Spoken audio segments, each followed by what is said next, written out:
Fallout Equestria, Chapter 5 Calamity. Friendship. Friendship never changes.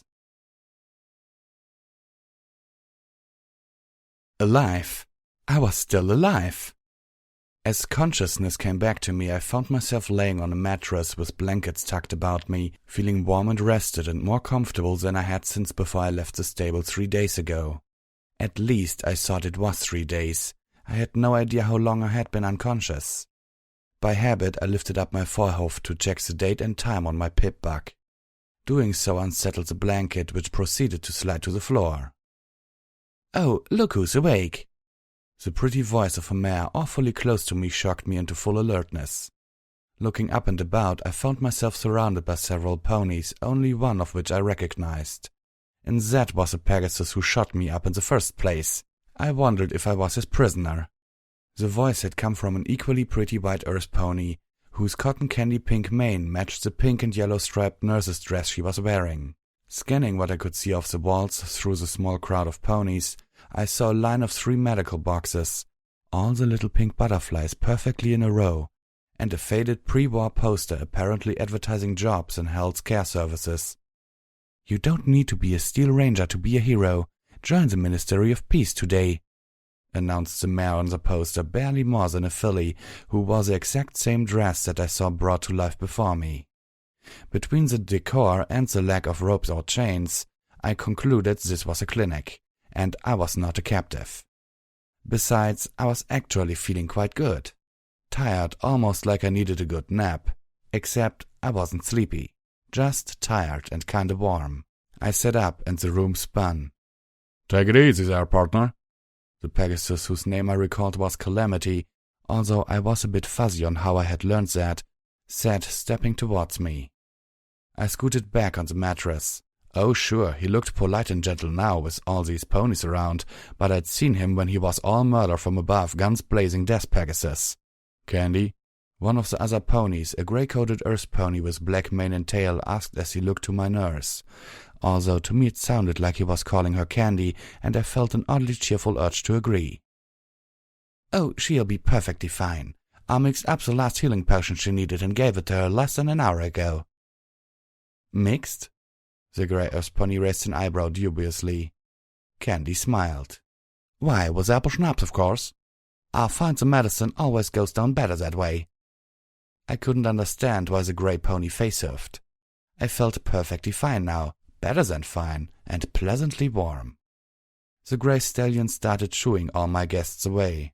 That made me feel slightly sad, although I really didn't know any of them. I had felt so lonely the last few days, so eager to find civilization, and here it was, but he wasn't letting me keep it. A thought which I realized didn't make sense, although I wasn't sure why. "Come on out when you're feeling up to it. I know there are some ponies who would like to see you."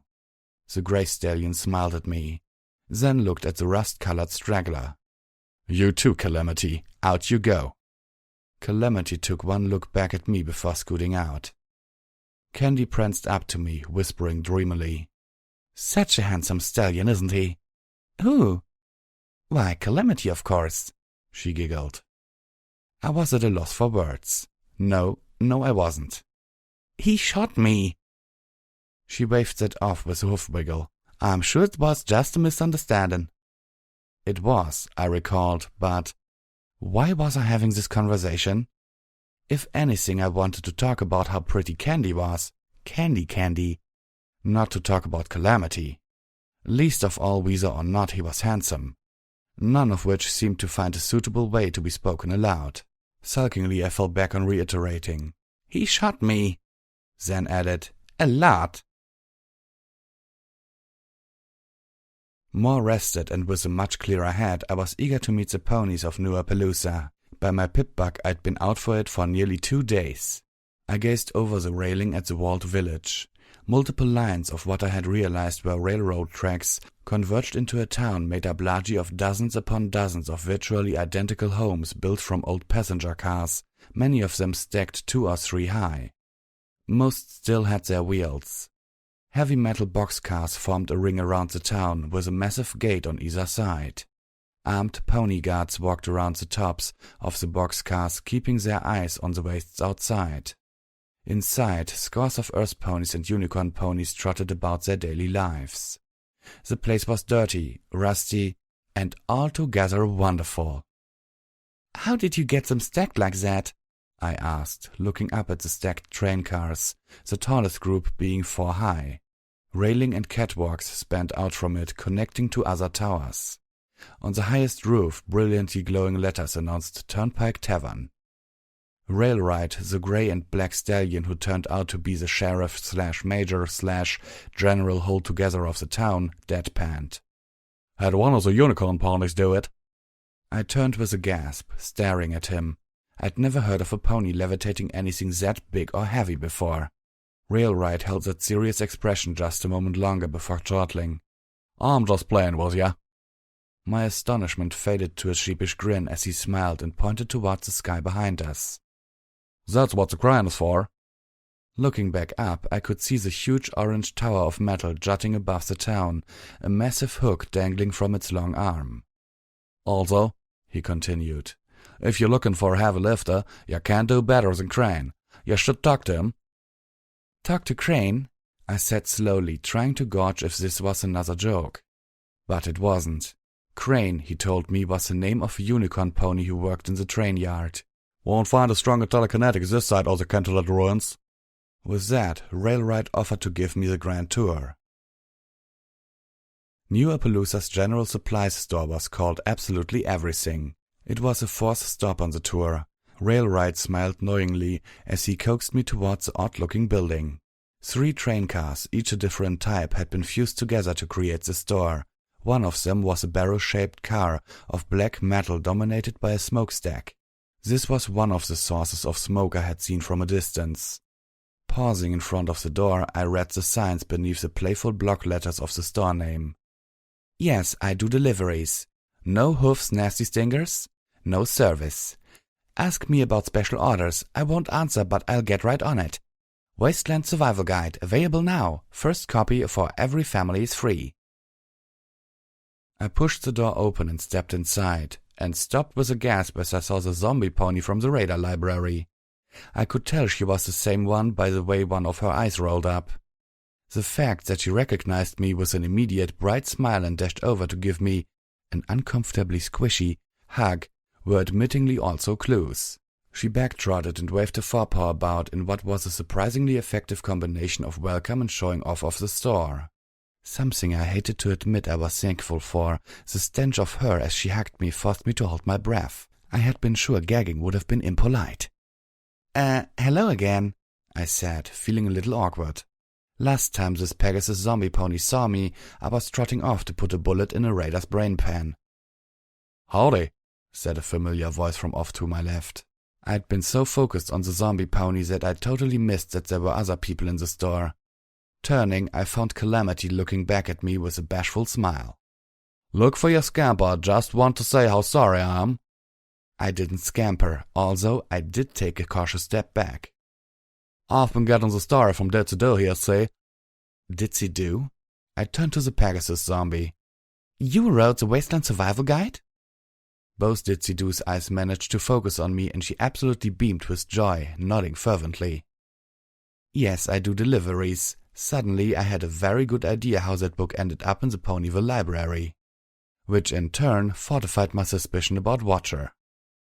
While I was thinking, Ditzy-Do had rushed up, another copy of the book in her mouth, and was stuffing it into my saddlebags. The zombie pony was amazingly kind and generous, and had a severe problem with personal space. I opened my mouth to say something, maybe that I already had a copy, although considering there had been several pages torn out of the copy on the radar's table, having another could still be quite helpful. However, whatever I was about to say got derailed by a strange realization. "You don't talk much, do you?" Could zombie ponies talk? Ditzy-Do stepped back and opened her muzzle wide, giving me more a look at the inside of her mouth than I ever wanted. Calamity focused my attention. "Ditzy-Do's tongue was cut out by slavers a few decades ago. She gets by without it real well, though." So then Monterey Jack's warning had been cringingly accurate. Ditsy-Do trotted to the sales counter where she picked up a pencil in her teeth and scribbled something on the first sheet of a large pad of notepaper.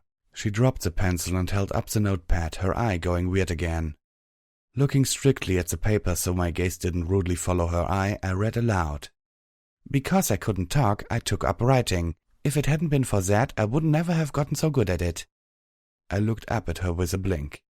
Ditsy-Do put down the pad, picking up the pencil again, and added a line before lifting it up again for me to read.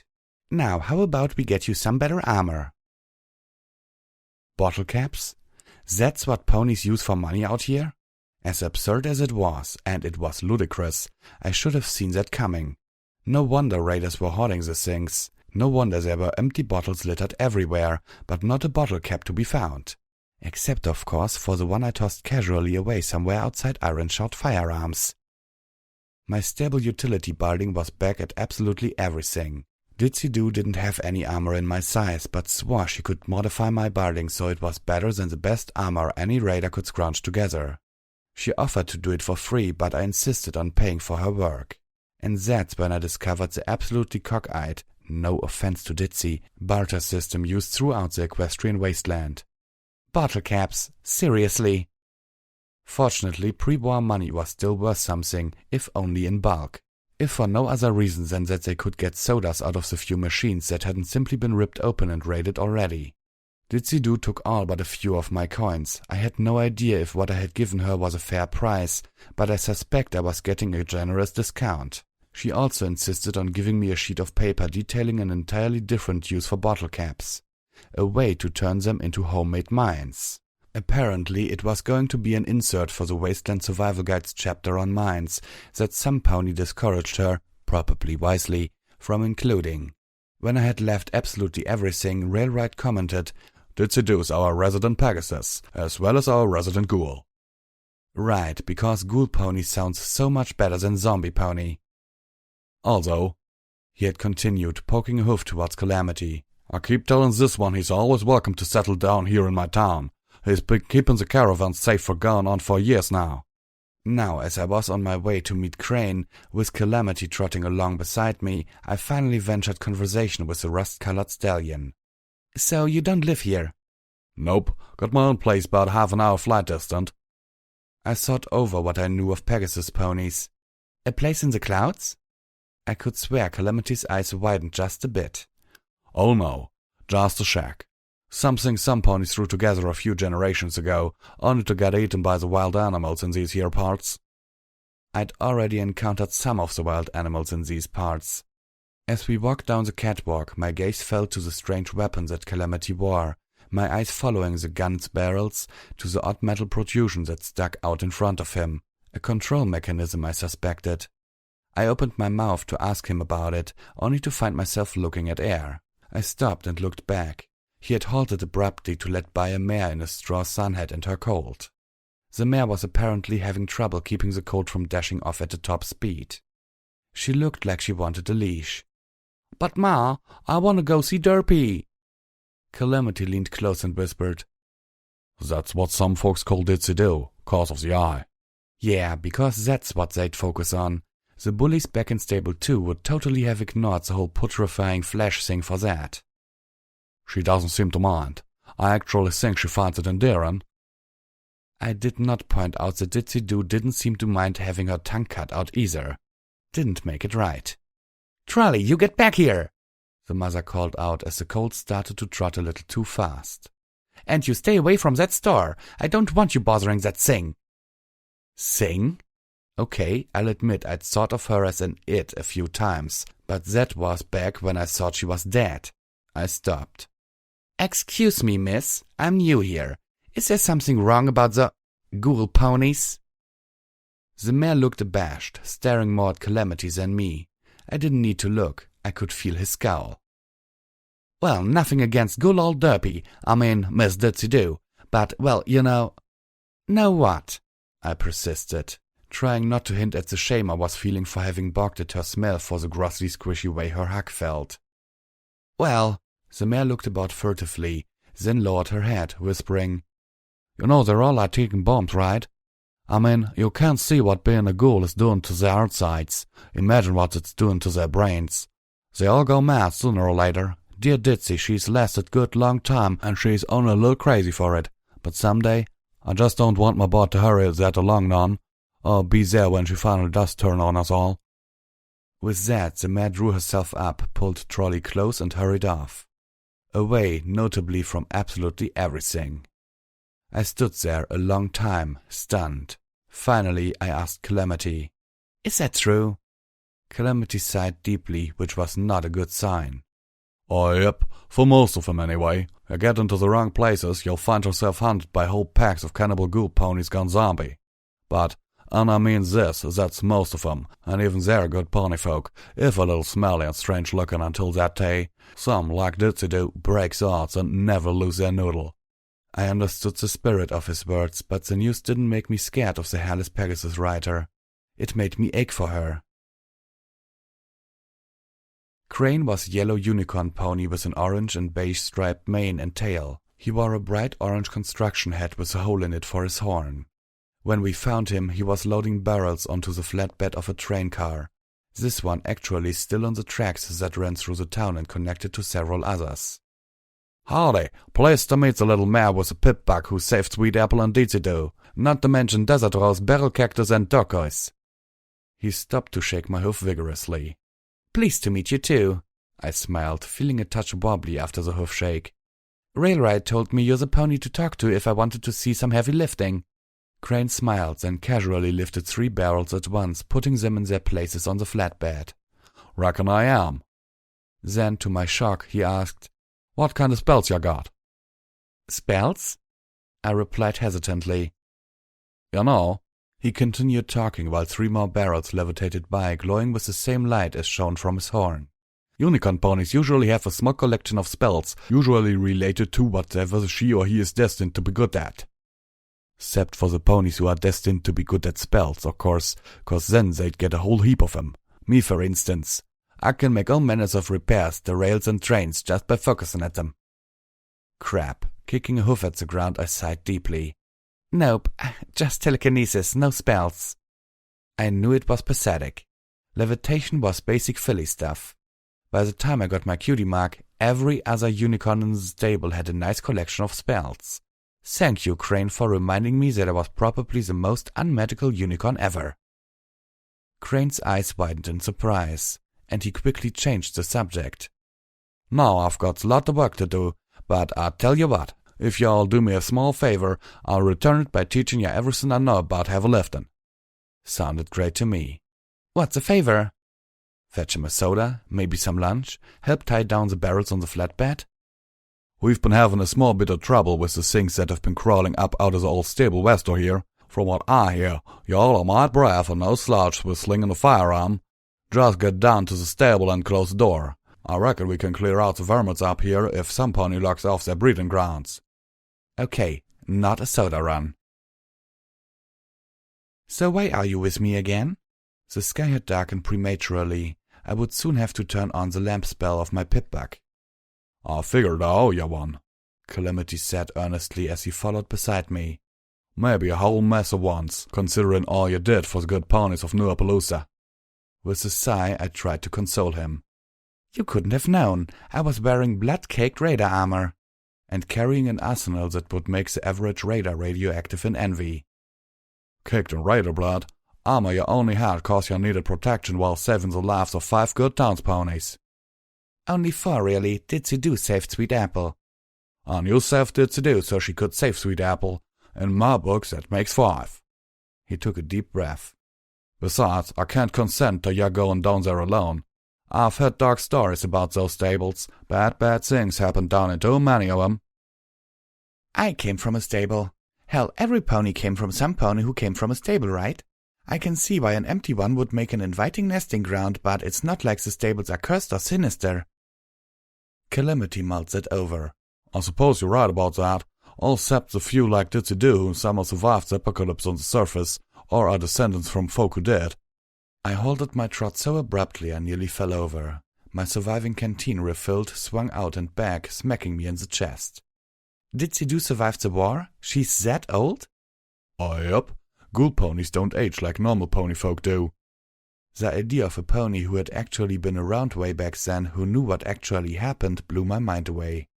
"What's her story?" Calamity snorted a laugh. "So long I couldn't even guess at most of it. I don't know she was flying outside Cloudsdale when that first megaspell hit it. She was caught at the very edge of the magical energies that wiped the entire city out of existence. Been a ghoul ever since." I nodded, continuing on in solemn silence, the image of entire city in the clouds filled with Pegasus ponies playing out in my head. There 1 minute and then just nothing. The clouds above started to leak. It was like being in a shower back in Stable 2. Only the shower was everywhere, and it didn't stop. If I hadn't been cleaned by Candy the day before, I would have welcomed it, despite the cold of the water. Now, soaked to the bone, I just found it miserable. The sky had turned so dark I had to turn on my Pip-Bug's lamp spell to see ahead of me. In theory, it was still daylight, but that was hard to believe. A ferocious wind had picked up out of nowhere and was whipping the rain at us like a weapon. "What's going on?" I cried out to Calamity above the storm. "It's a thunderstorm, a mighty big one. We best be finding some shelter, cause it's just getting started." "Thunderstorm?" I hollered back as a patch of clouds lit up briefly but brilliantly. "What's thunder—" Kaboom! The sky exploded. It was like the sound of a gunshot if the gun was wielded by Celestia herself and was made out of pure awesome. I actually tried hiding under Calamity. "Get a hold of yourself there." Timidly and a little bashfully I backed up and got to my hoofs. Another flash illuminated the whole countryside in stark white and shadow, gone before I realized it had happened. Another mighty boom tore at the sky, following close behind the flash. Calamity had to put his forehoofs on me to stop me from trying again. "If you're all scared of thunder, wait till you actually see the lightning," he chuckled. "Now let's get to moving, so's we can find some shelter." Each flash of light in the cloud was followed by a terrific crack or a mighty boom. A little later I did indeed see the lightning. I'd been envisioning lightning bolts like those blasts of electricity the brainbots had been shooting at me. This was nothing like that. This was a white tear through the sky, like the universe itself had been slashed open. It lasted an eye blink, but I still saw its afterimage floating in front of my face for several minutes later. I also saw some pony, or I thought I did, in the far distance on a hilltop briefly illuminated by the lightning. I couldn't tell if it was a unicorn or a Pegasus at first. I thought it was both. But the vision was gone before I could be sure I had seen anything at all. We galloped, the ground beneath us increasingly muddy and treacherous, until we were forced to stop by a raging, frothy river. The muddy rushing water was tearing away at the banks on each side. I could see the black shapes of uprooted dead trees as they were carried away. Just beyond the other side rose a cliff face. Water was running down the cracks of the cliff in 100 rivulets, each feeding into the river at the bottom. Across from us, just a little way up the cliff, was the dark mouth of a cave, the path up to it already washed away. I stood there, staring helplessly, trying to figure out how we were going to get across. Then I felt myself being lifted into the air as Calamity flew us over the river and set me down in the mouth of the cave, feeling stupid. I stepped further in, shining the lamp of my Pip-Bug into the cave. The path continued up a yard, then took a steep decline with frightfully old metal stairs, rusted nearly black, leading to a concrete landing. Once at the landing, the rough walls were replaced by stonework. At the end, a very familiar-looking steel door hung open on its hinge arm. The number 24 was emblazoned on the center of the door. Beyond lay a rusted, ruined doppelganger of the place I had once believed would forever be my home. Calamity rushed past me. "Don't just stand there gawking. Help me get this door shut before the darned river spills its banks completely and floods this hole." He was trying to push the door physically. I looked down, noticing for the first time that the floor of the cave was already a puddle, 2 inches deep and growing. Moved to action, I rushed to the controls. I paused long enough to check the bolting mechanism, which was actually entirely missing, and making sure I'd be able to open it again. Satisfied I could, I tried to push up the lever. It didn't want to go. Focusing my horn glowing brightly, I added my telekinetic strength to that of my hoofs. With a loud grinding sound, the lever moved. With a wheeze, the lever arm moved, and the door to Stable 24 slammed shut, groaning in protest. You realize we just shut ourselves into the evil scary stable of spookiness, right? I teased my self-invited companion as he stared about the place in wonder. I'm trusting you're right about what you said earlier. Reckon if any pony knows better, 'twould be you. He shot me a nervous smile. Besides, he added, flapping his wings, not like these are gonna do me any good down here, one way or t'other. My eyes caught the harness Calamity wore. The Pegasus had twin long-range rifles, one strapped to each side of his body right under his wings, built into a saddle mechanism.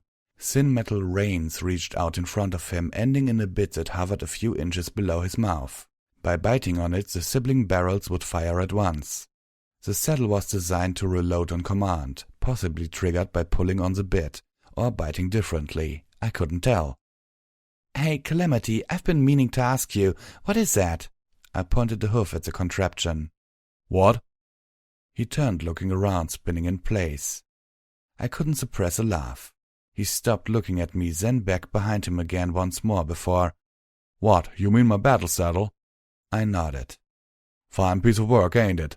I designed it myself. He reared up, showing it off proudly. Then, at my expression, asked, You meant to tell me ya ain't never seen a battle saddle before? I shook my head. Well, ain't that the thing? He strutted about. There's basically two types of firearms, loosely speaking. There's the small ones that a pony can stick in his mouth, or levitate around if he's a unicorn. Then there's the battle saddles, for all the firearms that are just too big and heavy and have too much kick to wield without support. I've seen all kinds of weapons built into battle saddles, machine guns or rocket launchers. Rocket launchers! My tail drooped and ears fell back at the thought. Oh, yep, even medical energy weapons. He paused. Though those are damn scarce, so you're not likely to ever see one of them yourself. I filed that away for future reference. After checking my pip-bug for radiation or similar dangers, and EFS for any glow of hostility, I took a long gulp from my canteen and began plotting our course. I was confident from my lifetime in a stable that I could navigate this one with no problems. If the layout was the same, the door to the right in the next room should lead to stairs headed downwards. That would be the cafeteria, living quarters, school and clinic. To the left, a corridor leading deeper into maintenance, including the ever-familiar pip-bug technician maintenance stall. Without a second thought, I decided we would go right first. Calamity, meanwhile, had scouted all the immediately adjacent rooms. He came back with a mildly surprised look.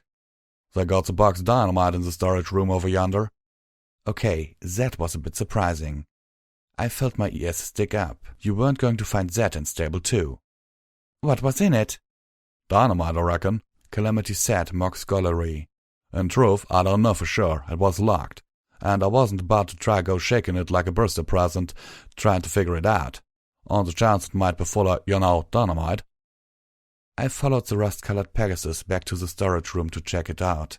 But after 3 tries and the loss of 2 more bobby pins, which I was beginning to run alarmingly low on, I had to admit the lock was beyond even my self-proclaimed expertise. Instead, I suggested we move on along the path I originally planned.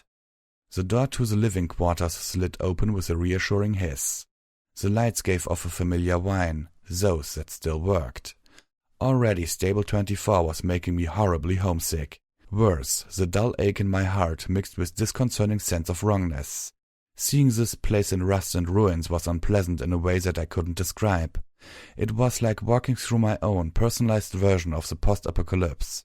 I was finding doors that wouldn't open. The floor was strewn with tin cans and litter. The generators, uncared for, were making odd, rhythmic churring. And from deeper within came shugging, banging and hissing sounds that had no place in the stable at all. This was the demoralizing, eerie, spookhouse version of Stable 2. I turned to look back at Calamity and caught him picking bottle caps up off the floor. I bit my lip, bracing against a wave of emotion that shrieked he was desecrating the place. Looting and scavenging was survival out in the equestrian wasteland. And, logically, that applied to in here too. But even more than stripping goods off fresh corpses, this felt like grave robbing. Unholy. My feelings scattered as, overhead, a burst of thunder hit so close to the cave that we could hear it inside the stable. My heart thumped in my chest. "What the hell?" I stammered, waving my forehoofs to indicate the sky outside. I told ya, thunderstorm. That isn't like any storm I've read about in my textbooks, I countered. Calamity looked at me with a softly mocking expression. Was ain't like it used to be. The sun and moon ain't guided through the sky by ponies anymore. We Pegasus. The goddesses Celestia and Luna move the sun and moon through the sky each and every day, I shot back, scandalized. How could he even say that? That was like blasphemy. Oh yeah. He rolled his eyes at me. Rolled his eyes. From the place in pony heaven. Right. I bristled. He stared quietly until I gave in, motioning for him to continue. As I was saying, we Pegasus ain't around scheduling the weather neither. Equestria's weather has gone wild. I felt a chill down my mane. Through the metal walls and the mountain we felt the percussion of the storm. I had begun to wonder how over-engineered Stable 2 must have been for me never to have heard storms like these. Obviously, it was designed to stay closed longer, which I was figuring probably accounted for other architectural differences I had started to notice. I thought aloud. There's only one section of bathrooms. At least, only one in the living quarters section of the stable. Back in Stable 2, there were two. One for mares, one for stallions.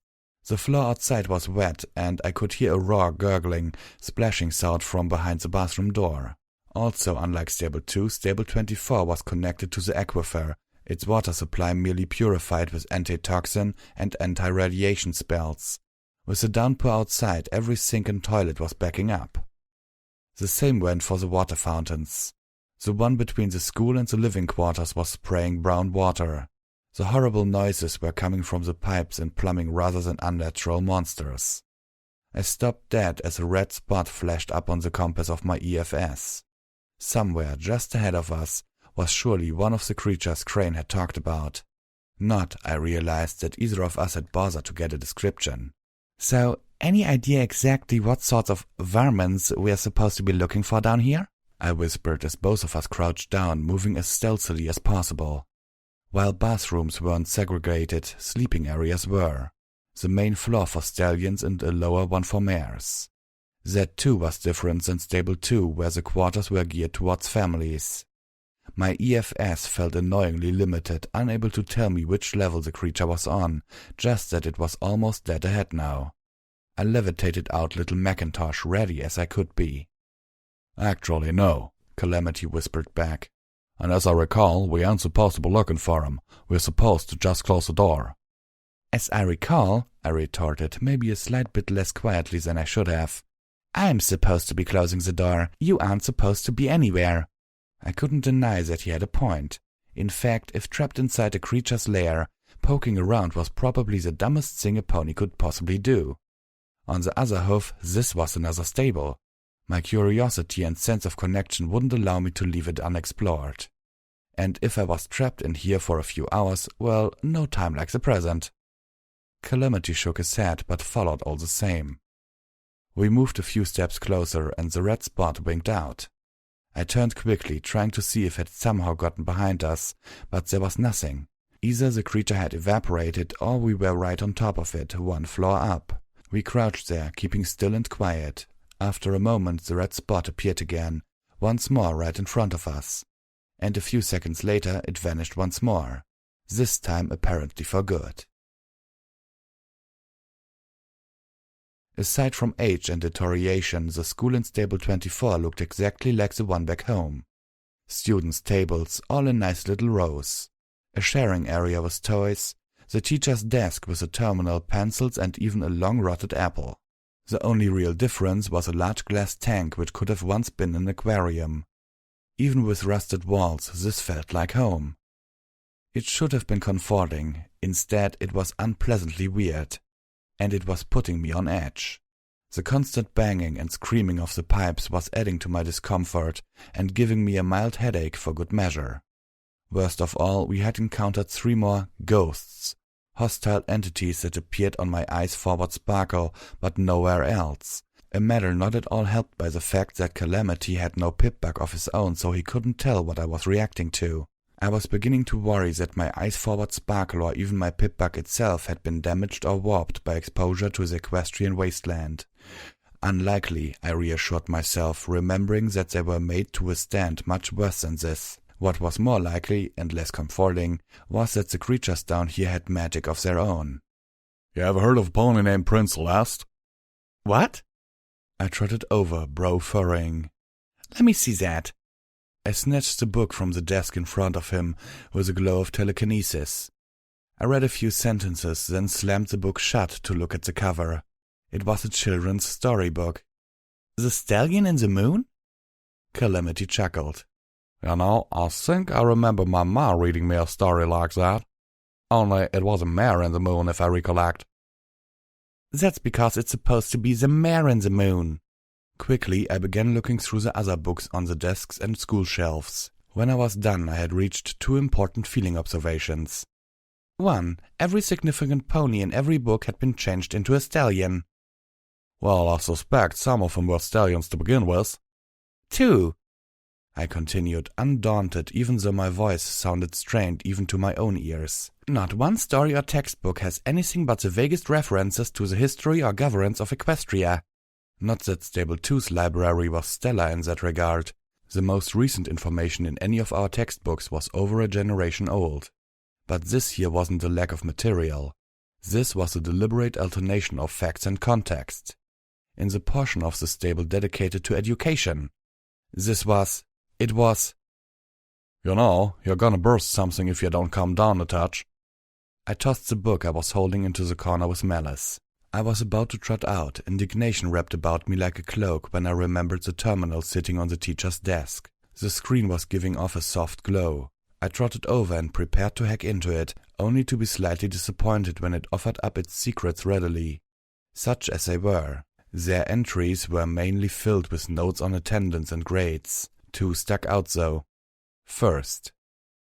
Had a real surprise when we tested the young unicorns on their magic today. I had all my little ponies bring in their pets and show me how they could make them levitate. Simple enough, although a squirming animal can add a level of difficulty for folks at this age. I had to let both Butter and Paradance each borrow the class mascot, since neither have a pet of their own. Paradance was thrilled, but I think Butter is terrified of the snake, even though she's been told it's defanged and harmless. Needless to say, Butter didn't do very well.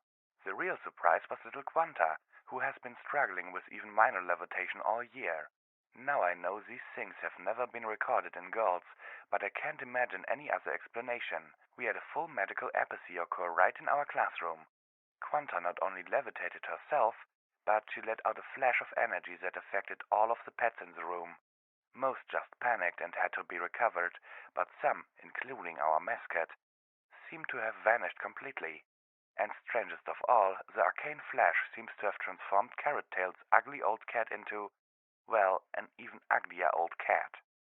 It only lasted a moment. Quanta seems fine. Didn't even realize what she'd done. Of course, parents had to be called, and Carrot Tail is traumatized.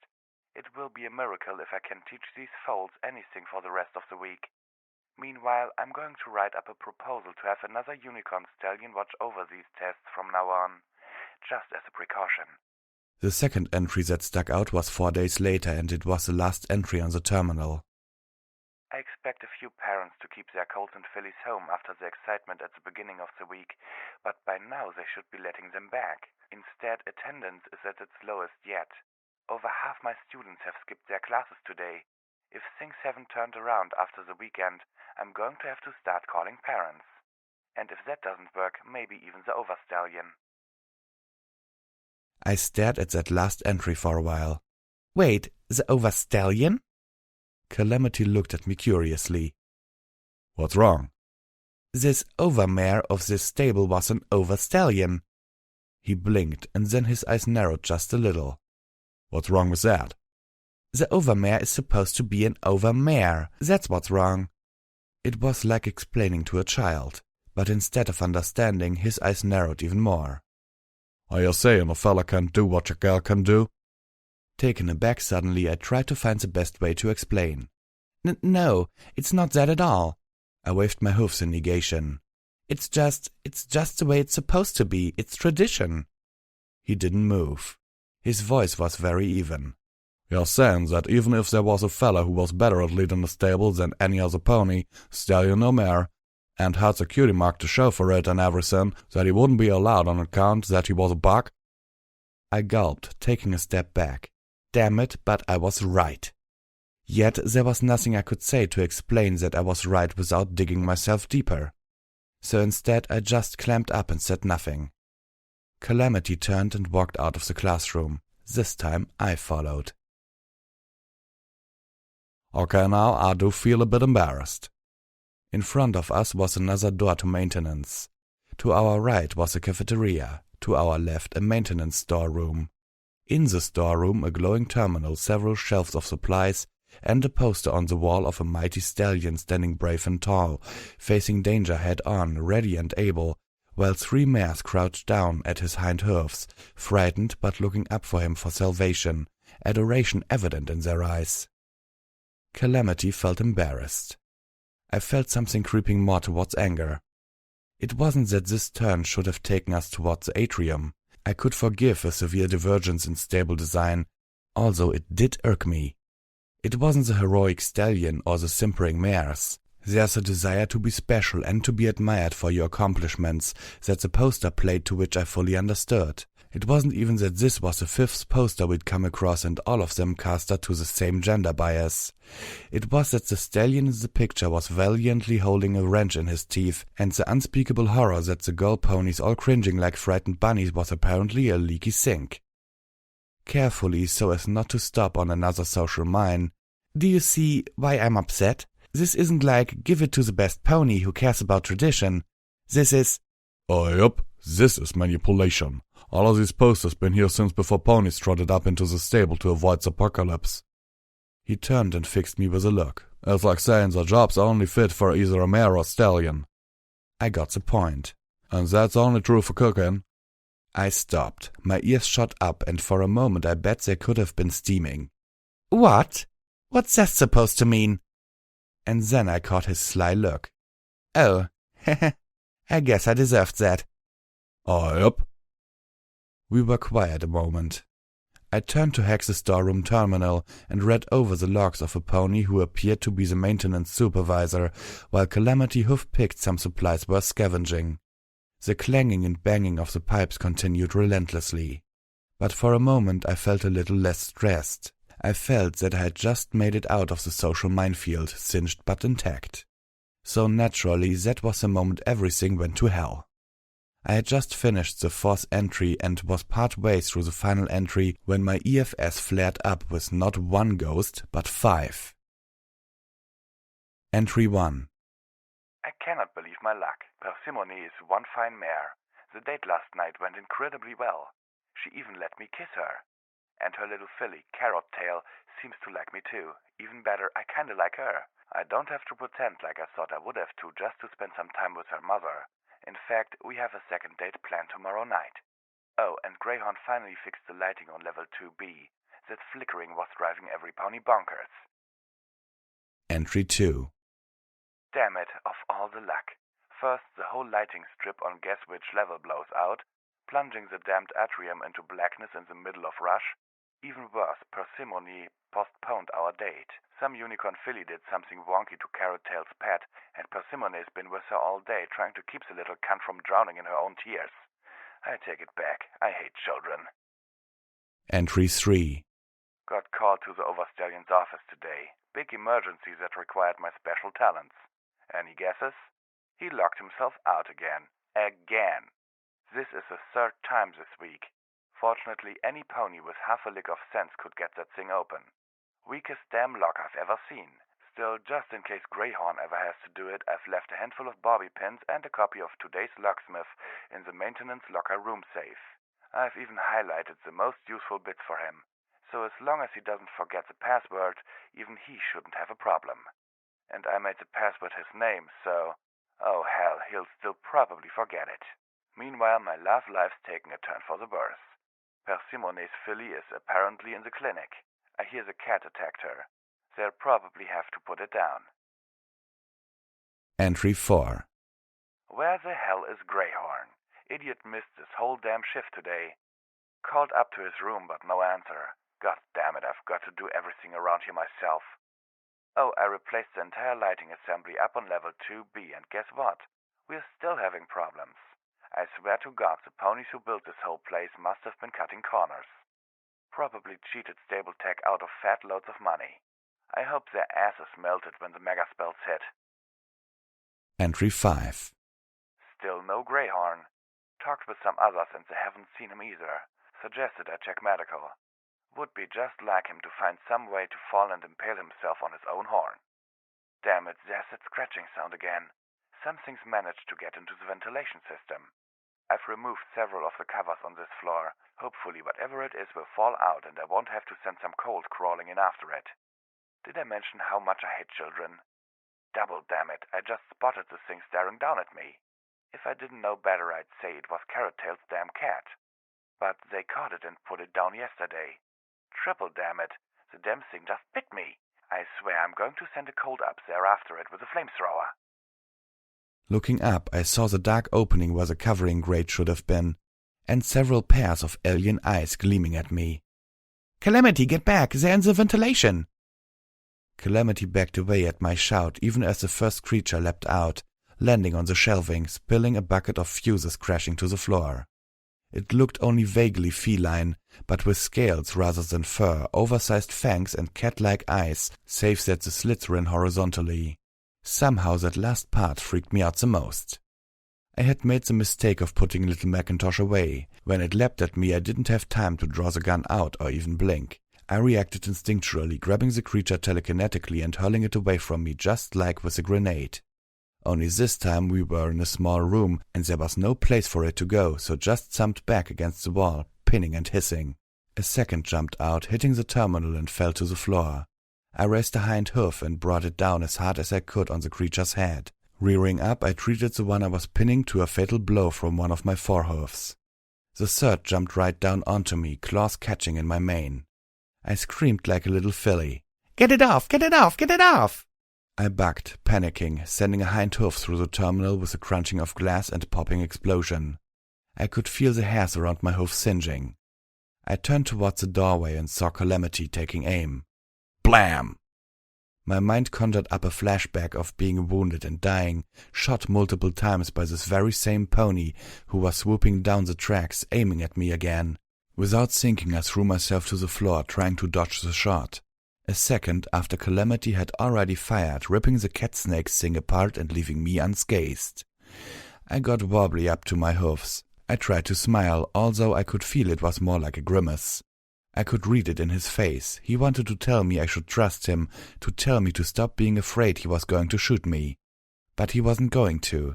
He couldn't because he knew I had every right and reason to be gun-shy around him. That I should be acting this way. In that moment I realized something. He was actually sorry he shot me. Not sorry he shot the new local hero who saved some townsfolk. But sorry he shot me. He wasn't here out of embarrassment. He wasn't trying to fix some losses of reputation or standing, either in his eyes or anybody else's. He really felt regretful that I nearly died. I didn't even realize that I was thinking about him that way, but now I realized I had been. Damn it, now I felt like I should apologize to him. He turned away, looking up at the ceiling. "I figure the sound of the shot scared him off."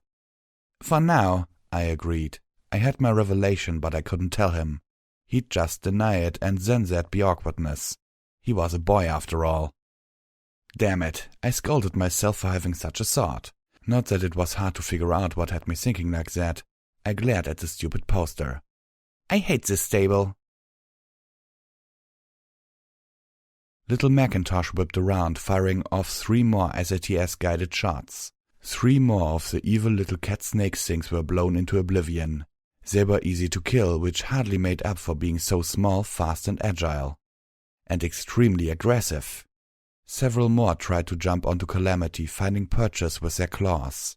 He bucked, throwing back his wings, sending them flying, and Buck kicked one of the fallen ones into a reddish paste. "How many of these little monsters you reckon we got?" I fired at one of the creatures Calamity had thrown, missing. And again, hitting this time. The last got by me, leaping for Calamity's back.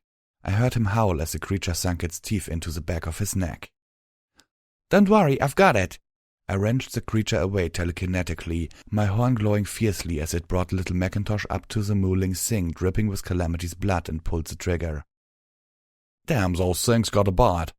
Hold still, let me look. I was already pulling medical bandages out of my saddlebags. I was nearly out of those. I knew we could get some in either the clinic, which should be ahead, or the living quarters bathroom, which would mean a lot of backtracking. We had gone through maintenance, a trip that had been a long, wet but uneventful slog through the lowest part of the stable, which was half filled with water. We had found the locker room, and with the password we had opened the safe.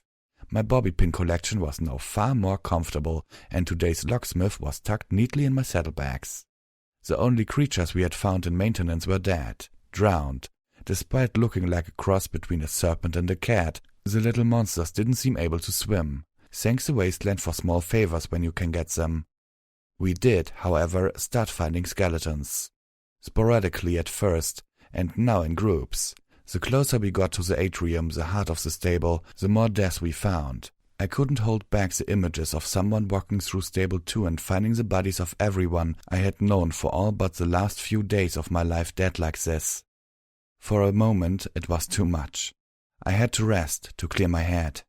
No less than 9 of the damn things chose that moment to attack us. Wrapping Calamity's wound, I grimaced at my lack of medical skill. If I tried to join the Ministry of Peace, they'd kick me out on my tail. It was bad enough when only I would die if I didn't know the right end of a potion bottle. I really didn't like having any pony else relying on my lack of skill. Still, we were up and moving in the right direction. Except we really weren't, were we? The more I thought about it, the less reasonable my reasons for wandering around down here seemed. Finishing, I turned away and looked back down the way we came. Okay, that's it. I've been a dumb pony. We turn around, gallop back to the entrance as fast as we can, barricade ourselves and wait the damn storm out. Then we leave and close the door behind us. Actually, I thought we continued to the clinic. I turned surprised. Seeing Calamity, my surprise turned to shock, then horror. I'm guessing y'all, he teetered, looking pale beneath his coat. What keeps something there for, poison? Thump. Down went the Pegasus. Calamity! Chimera, from the personal notes of Dr. Brearberry, head of medicine, Stable 24. I've chosen to call this new species Chimera for what I feel are suitable obvious reasons. The creature is the result of a wild magical birth from a rather exceptionally gifted filly named Quanta. In a flash of uncontrolled magical power, Quanta managed to fuse several creatures within her vicinity into a single being, a fully functional and completely new life form. The initially created Chimera took several days to mold before revealing its true nature, during which time another filly, Carrot Tail, was attacked by the creature. She was rushed to the clinic but perished within hours from an unknown medical toxin injected into the child by the creature. After molting, the Chimera subsequently attacked a maintenance worker by the name of Greyhorn. This time both the Chimera and its victim were fully mature. Based on the case of Carrot Tail, we treated Greyhorn with anti-venom spells and potions, but to no avail. Greyhorn lasted 3 times as long as Carrot Tail, and was in extreme agony for most of that period. It was only after Greyhorn's death that we learned the key component of the Chimera's makeup. As you will be able to see from the images I am having attached to this document, the feline and serpentine elements of the fusion are quite obvious. See images C1 and C2. What we initially didn't realize, couldn't have suspected, is that there had been some manner of insect in the classroom when Rose cast her spell, and that too was fused into the creature on a deeply inherent level. You see, the fangs of the Chimera aren't so much like the fangs of a rattlesnake, but more akin to an insect's ovipositor. The behavior of this species is extremely aggressive, attacking any suitable host within which it can inject its eggs. Over the course of a single day, those eggs will mature within the host, after which a litter of new baby chimera will dig their way out of the infected body, ultimately killing the host if the pony is not already dead. In the case of Greyhorn, 5 new chimera erupted from his body less than an hour after he was pronounced dead. See image C3. You can imagine the look on my assistant's face, but you don't have to. See image C4. Fortunately, from the case of Greyhorn and the baby chimera specimens he provided us with, we have been able to devise and conjure an anti-chimera potion. Unfortunately, some of the herbs required were in tragically short supply, so there is a high probability that we will not have sufficient quantities for everyone. The Overstallion is keeping one bottle locked away in his office along with the recipe. Meanwhile, I am storing the rest in the medical refrigerator here in the clinic while I wait for the Overstallion's decision on how to implement his puzzle. Oh, Celestia, have mercy. By the time I was done reading, horror turned me numb. Slowly I got up from Dr. Brayberry's terminal and stared about the clinic. There were pony skeletons everywhere. Dozens of them surged towards the open door of the medical fridge. Others were entangled around each other. A new species, extremely hostile, which renders its victims immobile with a single bite and then tortures them to death from the inside over most of a day, and in doing so can quintuple its numbers. I swiftly realized the only thing that had kept the chimera from overrunning the equestrian wasteland was that river and the fact that these chimera can't swim. Thanks the wasteland for huge favors. If we survived this, I was going to have a little talk with Crane about his definition of a small bit of trouble. Understatement was not a virtue in the equestrian wasteland. I looked at the bed Calamity was resting on, looking even weaker than before. Oh, goddess. I couldn't tell him this. Let him think he's poisoned. It's so much better than this. Pointlessly, I stepped over and swung back the door of the fridge, already knowing I would find nothing inside. Okay, one last shot. I walked to the clinic window and looked out into the atrium. The room was dark. Every light in it had failed. The only illumination came from the couple still functional lights of the clinic and the stuttering, flickering light from the circular window in the Overstallion's office above. If there was a single dose of the antidote left, it would be locked away in a safe up there. The only way to get to it was through the atrium. The atrium was teeming with chimera. Swallowing hard, I turned to Calamity and told him the plan. After staring at me for a long time, Calamity finally said, "That's insane." I focused my horn, beginning to glow, and slipped open my saddlebag. "I'll be okay." "No, you won't. That's suicide, and you'll be killing both of us." I looked at him sternly. "Let me guess. You're thinking you should do it yourself, seeing as you're already poisoned. Never mind that you can't even stand up without help, and barely with it." The rust-colored Pegasus managed to look cross. "Then get yourself out of here. At least one of us will survive this crazy stable." Now I got to play cross. "I'm not leaving my friend behind." I reloaded little Macintosh. Calamity coughed. He looked at me with genuine astonishment. "Friend, but I shot ya." I rolled my eyes at him and nodded. "Yes, you did, and I'm planning to needle you about that for the rest of your life, and I'm sure not going to get my blood's worth if you die today." "Don't be a stubborn fool, little Pip. There's no way in tarnation you can possibly—" Levitating the stealth bug up for Calamity to see, I smiled with a whole lot of more confidence than I felt. "I do have this." It was, without question, the most harrowing 2 hours of my life. Inching my way through darkness, surrounded by lethal predators. They couldn't see me, but in the darkness it was only by my EFS and targeting spell that I was able to keep from stepping on or brushing against one of them. It was a minefield, and as I crossed I realized just how calling my own stupidity a social minefield did flippant injustice to an actual minefield, and anyone who had ever been caught in one.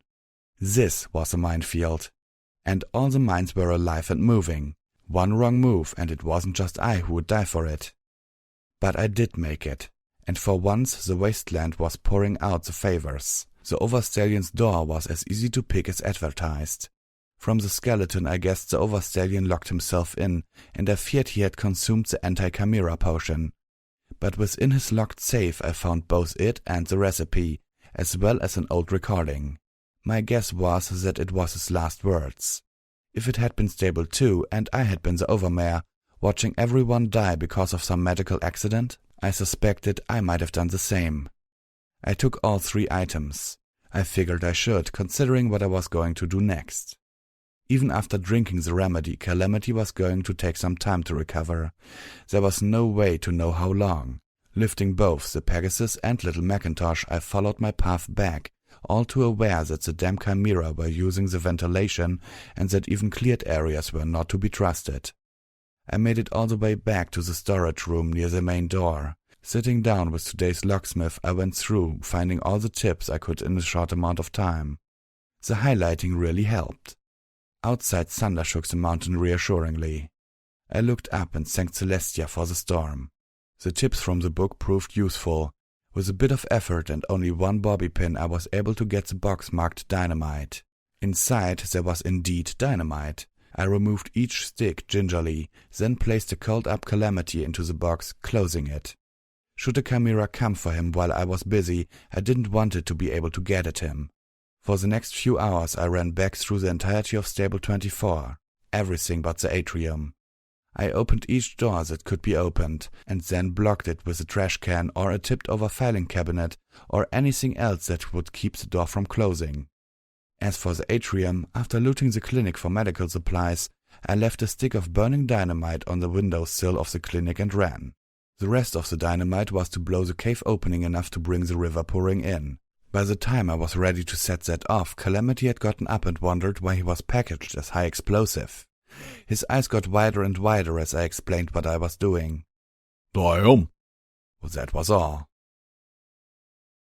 We'd been down in Stable 24 for most of the night. It was dawn by the time we returned to New Appaloosa. At least in theory. The storm had stopped pounding the crap out of the wasteland and was now content to just rain on us. Candy was kind enough to let me crash on an unused bed in her clinic. More than fair payment for giving her the anti-chimera cure. One copy of it, that is. It was still raining after I woke up, later in the afternoon. And it was late evening before Calamity had woken up and trotted out to join me.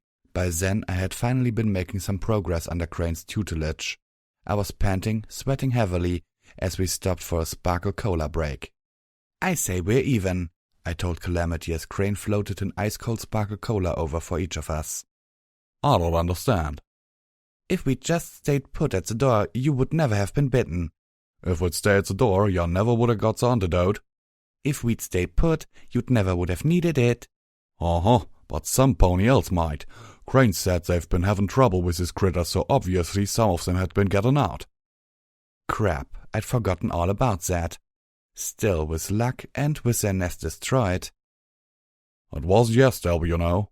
Calamity's voice had taken a solemn quality. I looked at my new friend. "What?" "I know you grew up in a stable, but it wasn't that stable." Of course it wasn't. I knew that, but I still wasn't sure what Calamity was getting at. It's just, you seem to be taking what we found on there, I don't know, personally. He looked at me earnestly. I just wanted to remind you is all. He was right, of course. I don't know what I was looking for or I had expected to find, but I'd let Stable 24 become a personal affront. Stable 24 had never been my home. I had no relation to it at all. The only threads connecting the different stables were 200 years old, dead and buried in a history mostly forgotten. Stable tech hadn't existed in a long, long time. I had no allegiance to it, and the long dead couldn't bear any responsibility to me. "Oh!" I pulled out the recording from the Overstallion's office. "Should we hear what's on it?" Footnote: Level up. New perk. Gunslinger. While using a mouth-held or levitated firearm, your chance to hit in SATS increases by 25%. Quest perk added. Mighty Telekinesis, Level 1. You triple the mass that you can levitate with your unicorn magic.